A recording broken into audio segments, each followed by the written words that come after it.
নদুৱাৰ নামটোৰ লগত চতিয়া আৰু জামুগুৰি মানুহৰ আৱেগ জড়িত হৈ আছে। আপোনালোকে চাওক যে ৰাজহ চক্ৰ বিষয়াৰ কাৰ্যালয় চতিয়াত আছে, যে নদুৱাৰ ৰাজহ চক্ৰ বিষয়াৰ কাৰ্যালয় নাম দিছে, চলি আছে। জামুগুৰি যিটো ডেভেলপমেণ্ট ব্লক আছে সেইটোৰ নাম তাহানিতে দি থৈছে যে নদুৱাৰ উন্নয়ন খণ্ড, নদুৱাৰ ডেভেলপমেণ্ট ব্লক। আৰু নদুৱাৰ নামত চতিয়া আৰু জামুগুৰি একত্ৰিত হৈ থাকে। যিকোনো উন্নয়নমূলক কাম, যিকোনো পৰিকল্পনা চতিয়া জামুগুৰিৰ মানুহ একলগ হোৱাৰ এটাই যে নদুৱাৰ, গতিকে নদুৱাৰ নামত চতিয়া জামুগুৰিৰ মানুহ একত্ৰিত হৈ যিকোনো উন্নয়নমূলক কাম, অফিচ কাছাৰী এইবিলাকৰ নাম নদুৱাৰ ভিত্তিত দিছে। এতিয়া ময়ে এখন সংগীত বিদ্যালয় খুলিছিলোঁ। তাত যেতিয়া মিটিঙত সিদ্ধান্ত লৈছিলোঁ নাম কি দিম, যে নদুৱাৰ সংগীত বিদ্যালয়। এই নদুৱাৰ সংগীত শব্দটোৰ লগত আৱেগিক এটা সম্পৰ্ক চতিয়া জামুগুৰিৰ মানুহৰ আছে। গতিকে মই যিখিনি দেখিছোঁ যে চতিয়া জামুগুৰিৰ সকলো মানুহে নদুৱাৰ নামটো লৈ সন্তুষ্টি প্ৰকাশ কৰিছে। আৰু তাতে চতিয়া সমষ্টি নাম আছিল, যে চতিয়া আচলতে মিউনিচিপাল বৰ্ডখনো আমাৰ 3টা ৱাৰ্ডহে আছিলে, বাকী 7টা বিশ্বনাথ সমষ্টিত আছিলে। এতিয়া নদুৱাৰ অন্তৰ্ভুক্ত হ'ল চতিয়া মিউনিচিপাল বৰ্ড। গতিকে মানুহে খুবেই সুখী।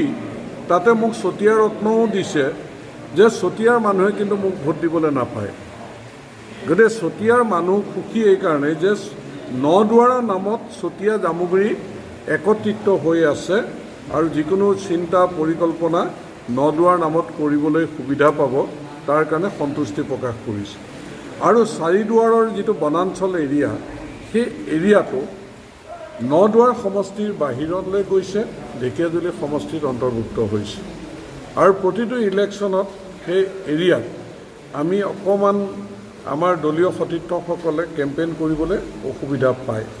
গতিকে সেই এৰিয়াটো যিহেতু ঢেকীয়াজুলি সমষ্টিত গৈছে, অকণমান আমাৰ মানুহখিনিয়ে যে নিৰ্বাচনটো ভালকৈ খেলিবৰ কাৰণে যেন সক্ষম হ'ব, এনেকুৱা এটা ধাৰণা হৈছে। গতিকে আমাৰ যিখিনি এৰিয়া নতুনকৈ সোমাইছে, যে 5 মাইলকে ধৰি সংখ্যালঘু অধ্যুষিত অঞ্চল এটা সোমাইছে, সেইটো লৈও এটা বুজাপৰত চলিব পাৰিব বুলি মানুহৰ এটা বিশ্বাস। আৰু পূব নাগশংকৰ গাঁও পঞ্চায়তটোৰ কাৰণে মানুহৰ অলপ দুখ আছে, যে পূব নাগশংকৰ গাঁও পঞ্চায়তটো এটা আৱেগিক সম্পৰ্ক মানুহৰ আছে, গতিকে সেইটো কাৰণে দুখ আছে। আৰু চতিয়া মিউনিচিপাল বৰ্ড সোমাইছে, আৰু আমাৰ লগত উদমাৰী গাঁও পঞ্চায়ত চাৰিদুৱাৰ। উদমাৰী গাঁও পঞ্চায়তটো এনেও বিচাৰি আছিল ৰাইজে চতিয়া সমষ্টিৰ লগত থাকিবলৈ, নদুৱাৰ সমষ্টিত সোমোৱালৈ তেওঁলোক সুখী।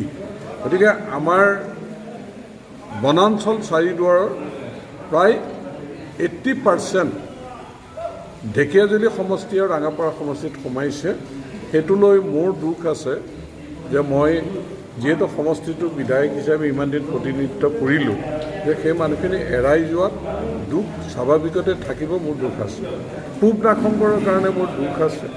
দক্ষিণ নাগশংকৰৰ এটা পাৰ্ট বিশ্বনাথ সমষ্টিত আছিলে, আৰু অলপ তাতে সংলগ্ন হ'ল। সেই সমাদৰণী মানুহখিনি, বটিয়াৰ পৰা মানুহখিনিৰ কাৰণেও কিছু দুখ মোৰ আছে। কিন্তু যিখিনি নতুনকৈ অন্তৰ্ভুক্ত হৈছে তাত মই সন্তুষ্ট, আৰু নদুৱাৰ নামটো লৈ মই সন্তুষ্ট। মই চতিয়া সমষ্টিৰ, নদুৱাৰ সমষ্টিৰ বিধায়ক হিচাপে ধন্যবাদ জ্ঞাপন কৰিছোঁ। মই ক'লোঁ, ইয়াত বিভিন্ন জাতি, জনগোষ্ঠী, ভাষা, ধৰ্মৰ মানুহ আছে। আস্থা, বিশ্বাস মানুহখিনিৰ মাজত আছে। গতিকে বুজাবুজিৰে চলি যাবৰ কাৰণে অসুবিধা ইয়াত নহ'ব, সেইকাৰণে মই সন্তুষ্টি প্ৰকাশ কৰিছোঁ।